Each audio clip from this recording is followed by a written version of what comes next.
नमस्कार दोस्तों, मैं सिकंदर खान IITN अकेडमी सिक्कर में आप सबका एक बार फिर से स्वागत करता हूं। आज का अपना जो लेक्चर 3 में आपका हार्दिक स्वागत करता हूं। देखते हैं नेक्स्ट जो बच गए उन क्वेश्चनों की बात चर्चा करते हैं।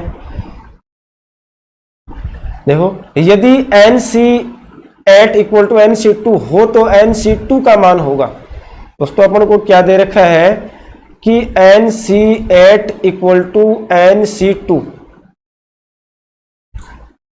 ये दे रखा है, तो आपको पता होना चाहिए n बराबर कितना हो जाएगा 8 प्लस 2 यानी अपने पास 10। आपको ये फॉर्मूला याद होगा कि NCX बराबर NCY हो तो x प्लस y बराबर क्या होता है, n होता है। तो यहाँ n की वैल्यू कितनी हो गई 10।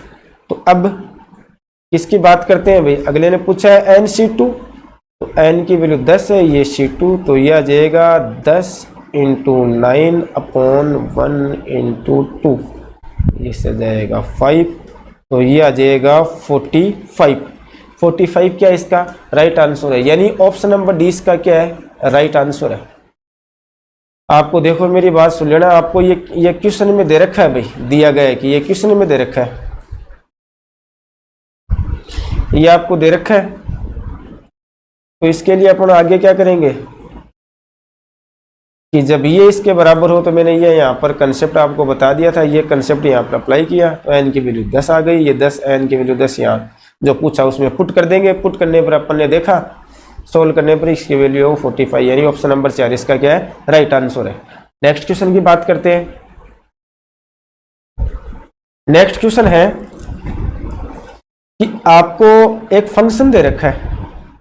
फंक्शन क्या दे रखा है, फंक्शन आपको दे रखा है कि 2x प्लस 5, ये अपन को दे दिया k, ये 8x minus 1, x less than 1, x equal to 1 और x ग्रेटर देन 1, ये आपको दे रखा है। और x बराबर 1 पर अगला कह रहा है सतत है, x बराबर 1 पर क्या है सतत है, तो अगला कह रहा है कि k का मान बताओ। दोस्तों अपन कोई फलन अगर पहले से सतत दे रखा है तो उसकी दाईं सीमा और बाईं सीमा फलन के मान निकालने की आवश्यकता नहीं है। तो कोई भी दो वैल्यू निकाल लो, फंक्शन पहले से सतत होता है तो तीनों वैल्यू बराबर होती है, तो उसके लिए अपन को ये कोई जरूरी नहीं है उसकी left hand limit, right hand limit और फंक्शन की वैल्यू निकाले। तो अपन ने क्या देखा, देखो x बराबर 1 पर पहले मैंने निकाला फंक्शन की वैल्यू, फंक्शन 1 पर इसकी वैल्यू कितनी है, 1 पर इसकी वैल्यू अपन को दे रखी है k, तो ये आगे k।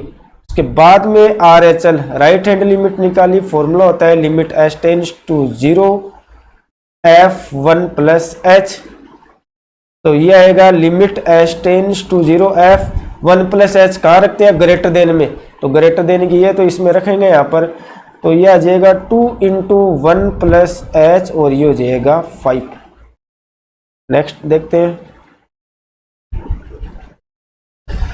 तो ये आ जाएगा लिमिट h टेंड्स टू 0, तो जाएगा 2 प्लस 2h प्लस 5 और ये हो जाएगा 7 प्लस 2h और लिमिट आपको दे रखी है लिमिट h टेंड्स टू 0, तो लिमिट पुट करेंगे तो आएगा 7।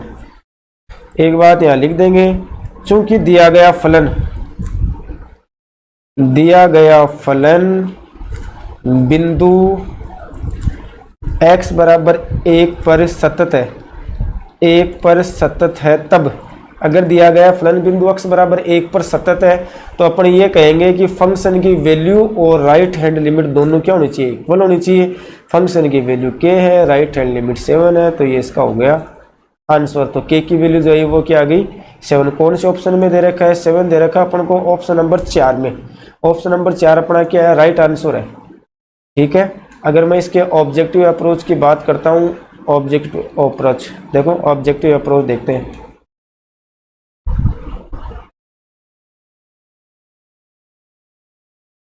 ऑब्जेक्टिव अप्रोच क्या है, अगर किसी फलन की एक से अधिक परिभाषा दी गई है, यदि फलन की एक से अधिक परिभाषा दी गई है तथा किसी बिंदु पर फलन की सातत्यता की जांच करनी है, तो उस बिंदु को सभी परिभाषाओं में x की जगह प्रतिस्थापित किया जाता है।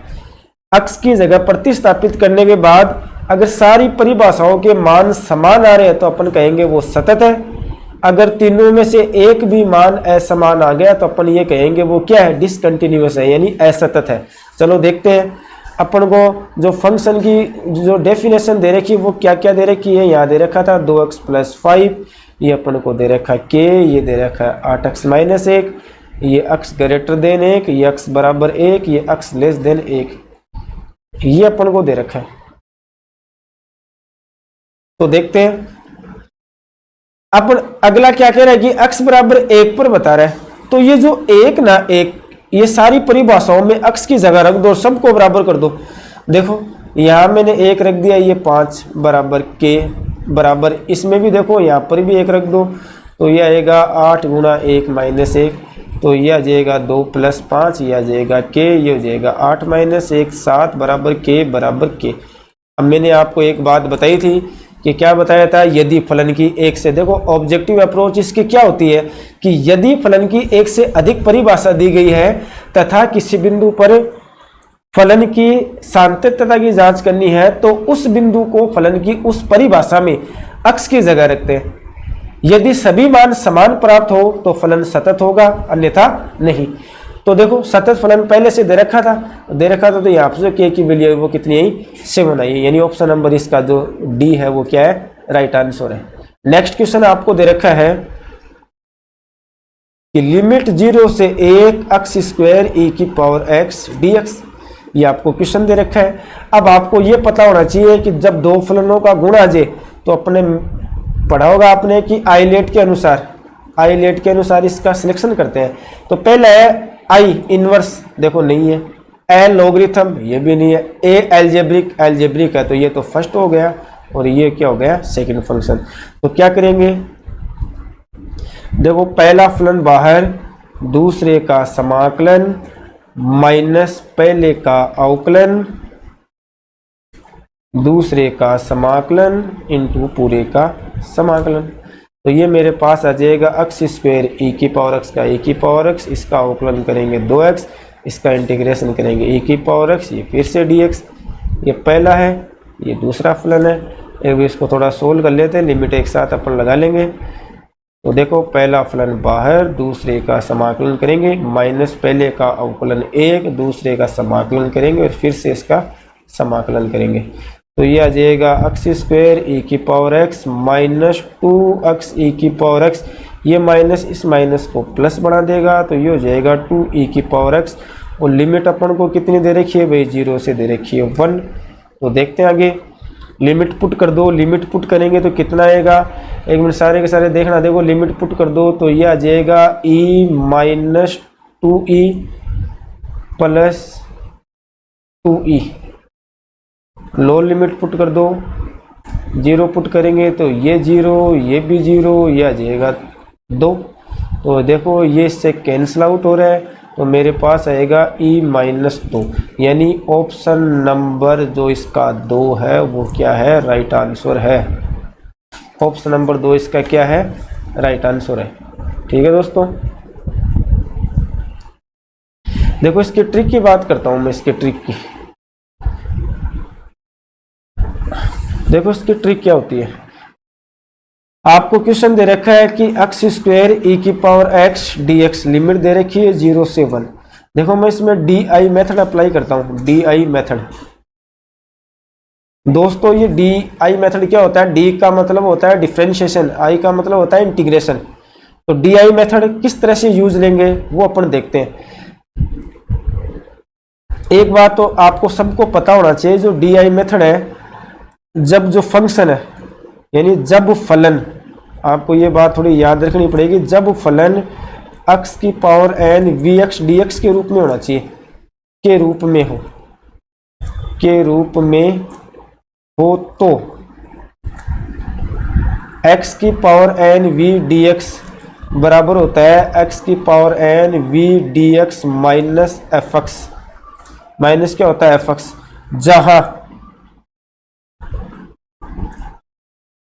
जहां fx के पद एकांतर क्रम में चिन्ह लेकर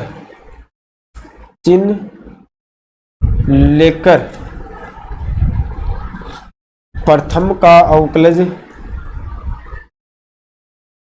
का अवकलज गुणा द्वितीय का समाकलन क्रिया को लगाने से प्राप्त होते हैं।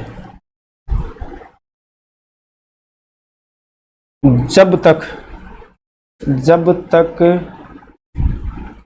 प्रथम फलन का अवकलज अचर ना हो जाए। एक बात याद रखिए, मैंने आपको क्या बताया था, ये अपन जो मेथड है वो कब यूज लेते हैं, ये अपन मेथड यूज लेते हैं जब फंक्शन इस रूप में होना चाहिए, तभी अपन अप्लाई करेंगे, एक्स होना चाहिए उसमें। तो देखो यहाँ तो लिख देते हैं डी और यहाँ लिख देते हैं आई। डी का मतलब होता है अवकलन, आई का मतलब होता है समाकलन, डिफरेंशिएशन, इंटीग्रेशन। तो देखो पहले यहाँ पर लगाया था, देखो अच्छी तरीके से देख लेना, ये एक्स स्क्वायर वही। अभी पहला जो टर्म्स है, पहला जो आपको पद दे रखा है, देखो पहला पद एक्स स्क्वायर दे रखा है, तो मैंने एक्स स्क्वायर, अब इसका अवकलन कर दो। इसका अवकलन जब तक करो जब तक ये अचर नहीं बन जाए। देखो 2x का अवकलन हो जाएगा, एक्स स्क्वायर का, देखो एक्स स्क्वायर का अवकलन हो जाएगा 2x का दोबारा अवकलन करेंगे तो आएगा 2। अब इसका समाकलन करते रहो, e की पावर एक्स, e की पावर एक्स, दोबारा करेंगे तो e की पावर एक्स, e की पावर एक्स का दोबारा करेंगे तो e की पावर एक्स। एकांतर क्रम में आपको चिन्ह लेना है, तो देखो प्लस माइनस प्लस ऐसे चिन्ह लेना है, बस इनको चिन्ह सहित मल्टीप्लाई करके लिख दो। तो देखो क्या आ जाएगा, एक्स स्क्वायर e की पावर एक्स dx बराबर, तो ये आ जाएगा देखो e की power x x square minus, देखो चिन्ह सहित करना है, इन तीनों को चिन्ह सहित मल्टीप्लाई करना है।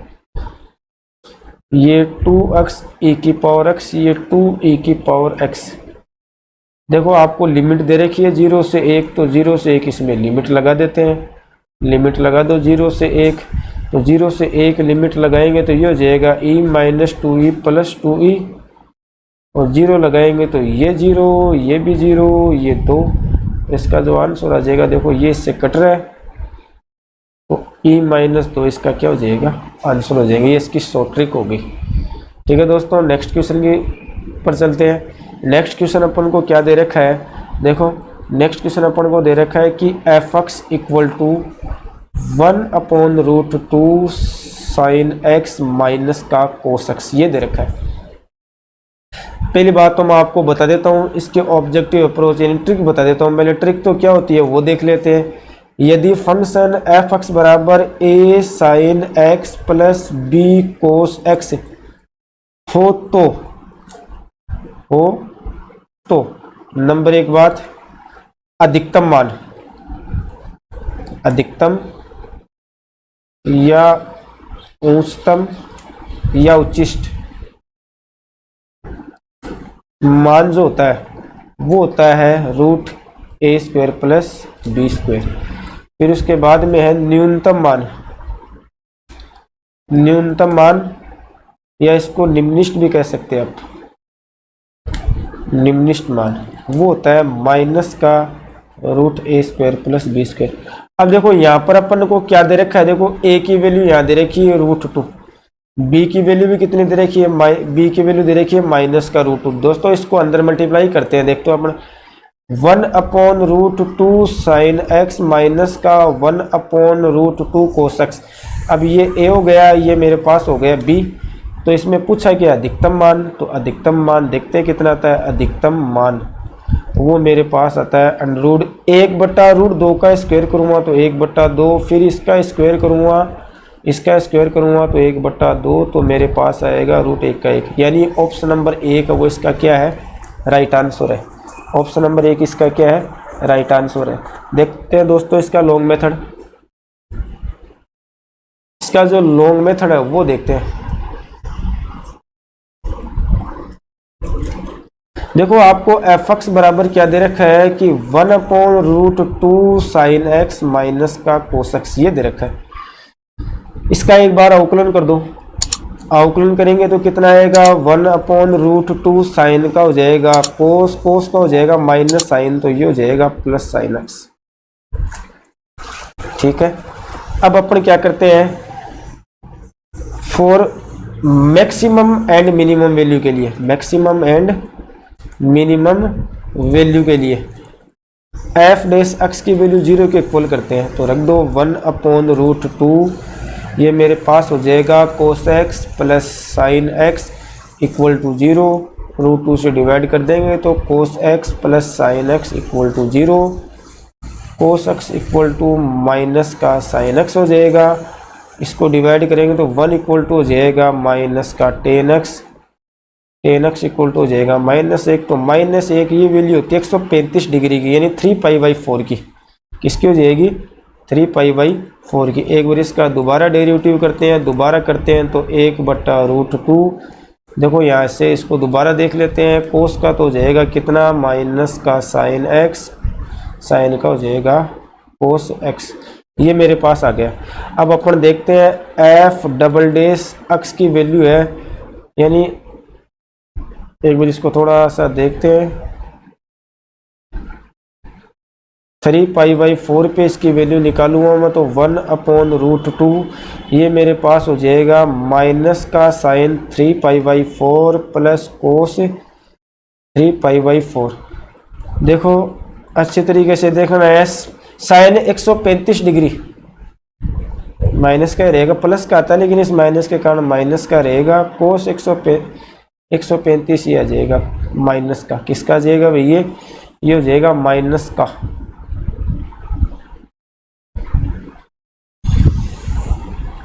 एक भी इसको थोड़ा सा देख लेते हैं दोबारा, ये आ जाएगा माइनस का 1/√2, तो कितना आ गया देखो, ये 1/√2 माइनस का 1/√2 माइनस 1/√2 तो आएगा माइनस का √2, सोल्व करेंगे तो आएगा कितना, 1, कितना आएगा, माइनस का 1 आ रहा है।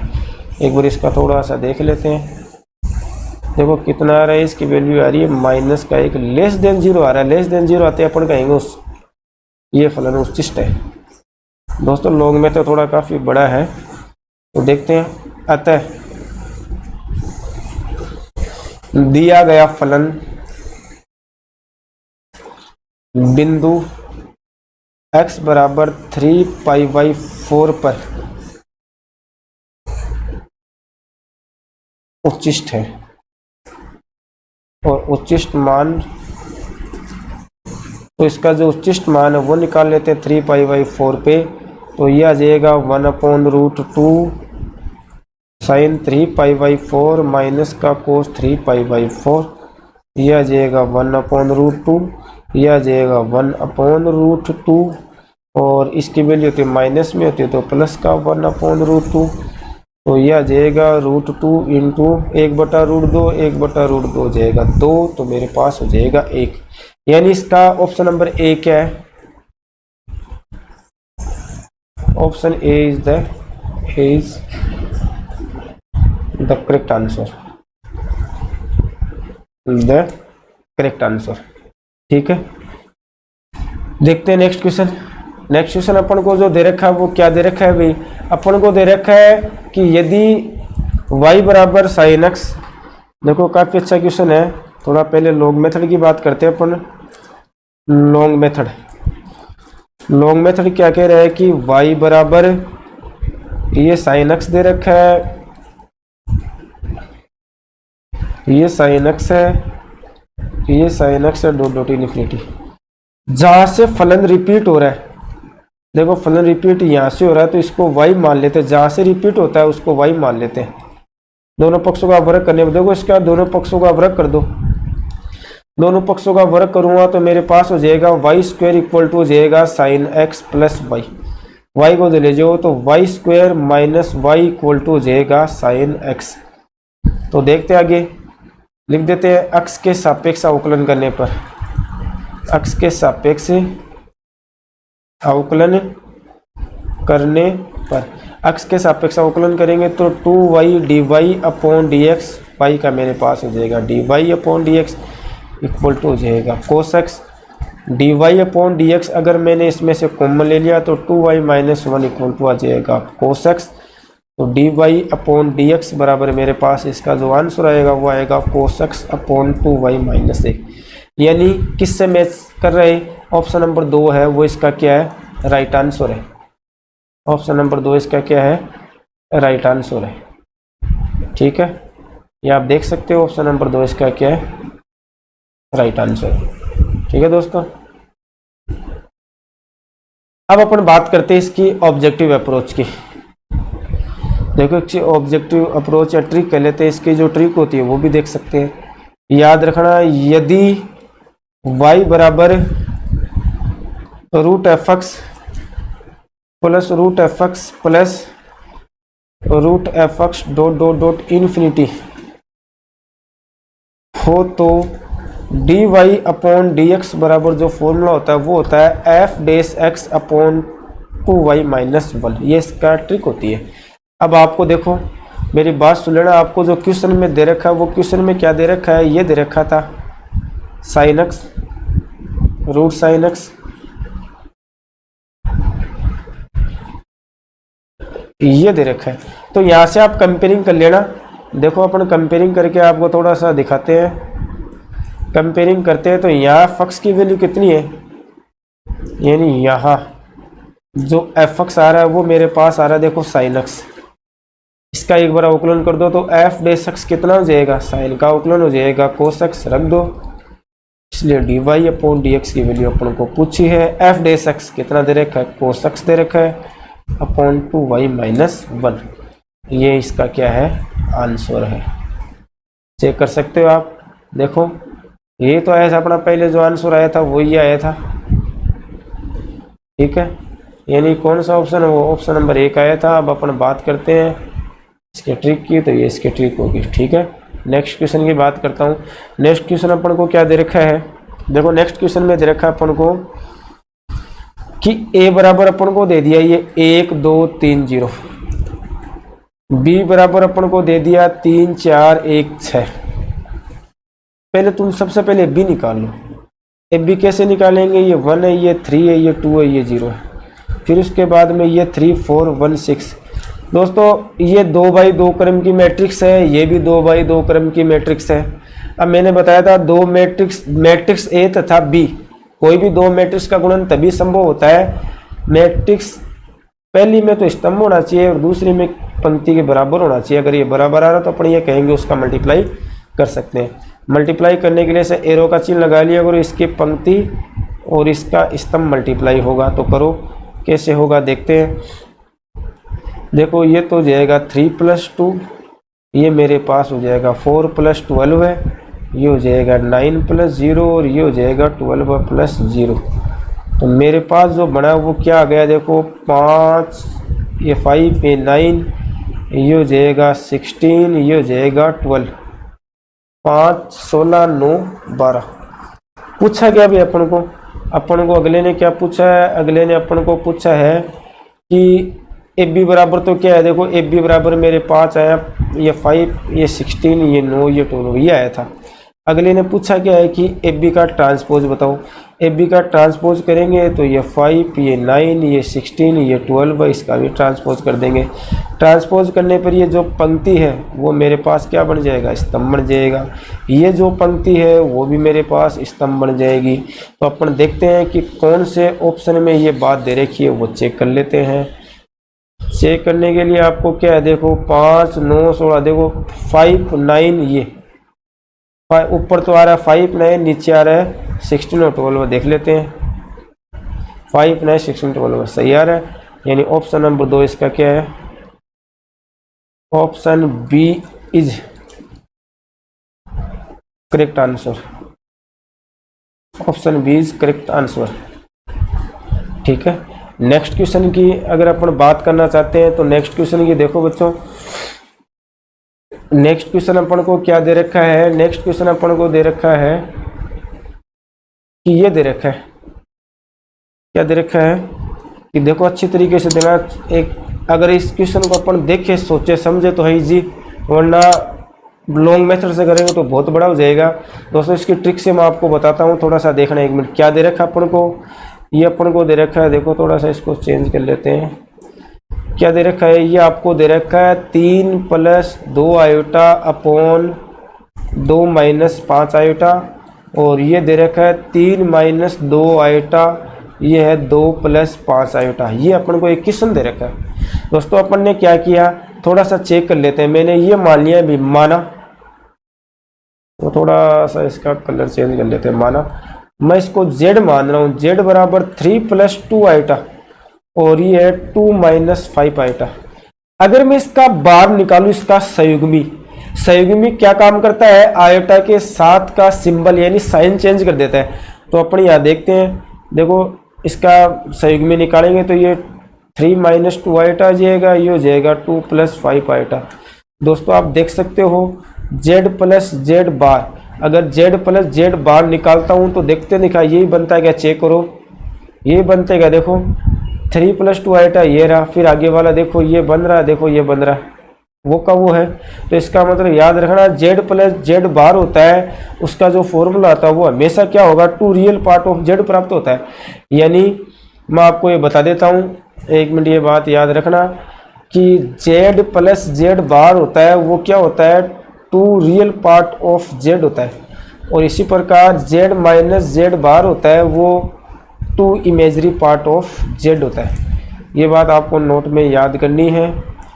तो देखते हैं, इसका मतलब ये कंडीशन में लग रही है, तो इसका मतलब यहाँ क्या हो जाएगा, देखते हैं अपन, देखते हैं z plus z bar equal to 2 real part of z है। इसका मतलब रियल पार्ट आ रहा है यानी शुद्ध वास्तविक संख्या आ रही है। इसका जो आंसर होगा वो क्या होगा, शुद्ध वास्तविक संख्या। ठीक है, ये इसकी ट्रिक से मैंने बता दिया आपको। अब इसके अंदर जो नेक्स्ट जो क्वेश्चन दे रखा है, नेक्स्ट क्वेश्चन के अंदर यदि दो संख्या होगा, ऋणात्मक माध्य 4 है, समांतर माध्य आपको दे रखा है a है तथा गुणोत्तर माध्य g है, तो आपको ये बताना है। देखते हैं दोस्तों, एक बात आपको ध्यान रखनी पड़ेगी। देखो एक बार मैं बता देता हूं कि देखो थोड़ा सा इसका देखो, समांतर माध्य, गुणोत्तर माध्य तथा हरात्मक माध्य में जो संबंध होता है, याद रखना तीनों एक दूसरे से गुणोत्तर श्रेणी में होते हैं। यानी इसमें एक ये कंडीशन याद रखनी आपको, जी स्क्वायर बराबर AH होता है, एक बात तो ये। और दूसरी जो बात होती है वो होता है A greater than G greater than equal to H, एक ये होता है। तीसरी बात इसके अंदर जो होती है वो होता है x स्क्वायर माइनस 2AX। अगर आपको समीकरण पूछे तो ये इसके लिए समीकरण निकालने का फॉर्मूला होता है। यदि समांतर माध्य और गुणोत्तर माध्य दे रखा है तो संख्या ज्ञात करने का फॉर्मूला ये होता है कि a plus under a square minus G square, और एक होता है a minus under a square minus G square. ये आपको कब यूज लेना है, जब आपको समांतर माध्य और गुणोत्तर माध्य दे रखा और संख्या पूछे तो ये। ठीक है, तो देखते हैं अपन इसके क्वेश्चन की बात करते हैं। अब देखते हैं, देखो आपको क्वेश्चन में देखते हैं, देखो आपको ऋणात्मक माध्य कितना दे रखा है, देखो ये दे रखा है ऋणात्मक माध्य कितना दे रखा है, ऋणात्मक माध्य 4 दे रखा है। तो मैंने अभी भी बताया था, यहाँ से इसका सॉल्यूशन बता रहा हूँ मैं। तो एक मिनट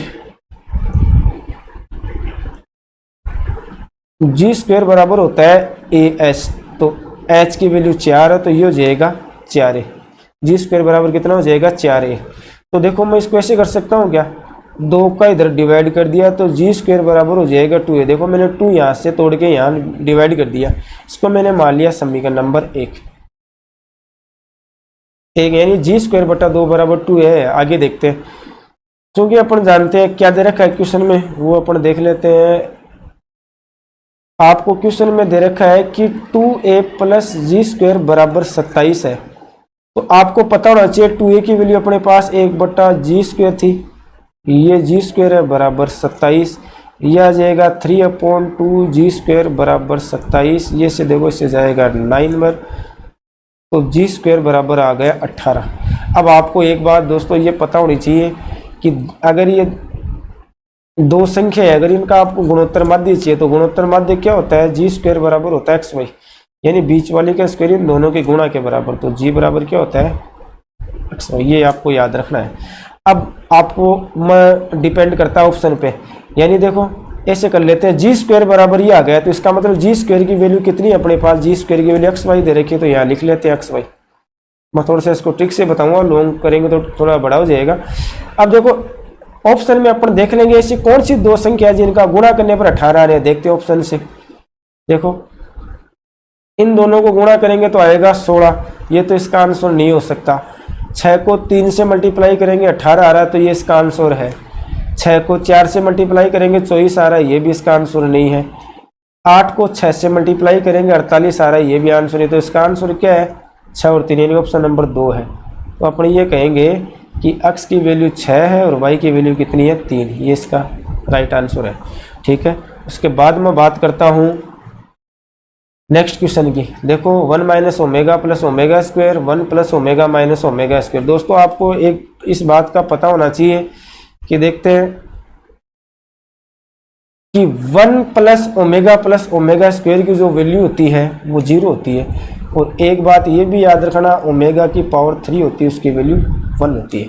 ठीक है, तो मैंने क्या किया वो चेक कर लेते हैं कि 1 प्लस, यानी मैंने ये किया है कि 1 प्लस जो ओमेगा है, 1 प्लस ओमेगा स्क्वायर की वैल्यू माइनस ओमेगा लिख दी, ये यहाँ लिख दिया। 1 प्लस ओमेगा ये हो गया और माइनस ओमेगा स्क्वायर, ये minus omega square minus omega square ये हो गया, माइनस ओमेगा ये हो गया। -2 को -2 से करेंगे 4, ओमेगा को ओमेगा की पावर 3 से मल्टीप्लाई करेंगे। देखो ओमेगा को ओमेगा स्क्वायर से मल्टीप्लाई करेंगे, ओमेगा की पावर 3, और मैंने अभी भी बताया था कि ओमेगा की पावर 3 है वो होती है 1। तो इसका मतलब इसका जो आंसर है वो आंसर क्या है आप देख सकते हो। इसका आंसर ऑप्शन नंबर 1 आ रहा है। ऑप्शन नंबर 1 इसका क्या है? राइट आंसर है। दोस्तों इसकी ट्रिक की बात करता हूं मैं, तो ऐसे क्वेश्चन कभी भी आ जाए तो इसकी जो ट्रिक होती है वो देखते हैं।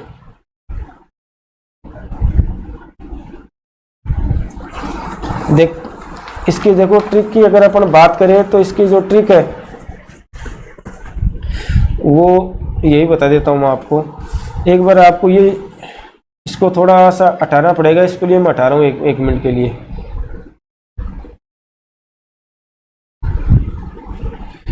कैसे नहीं ला रही?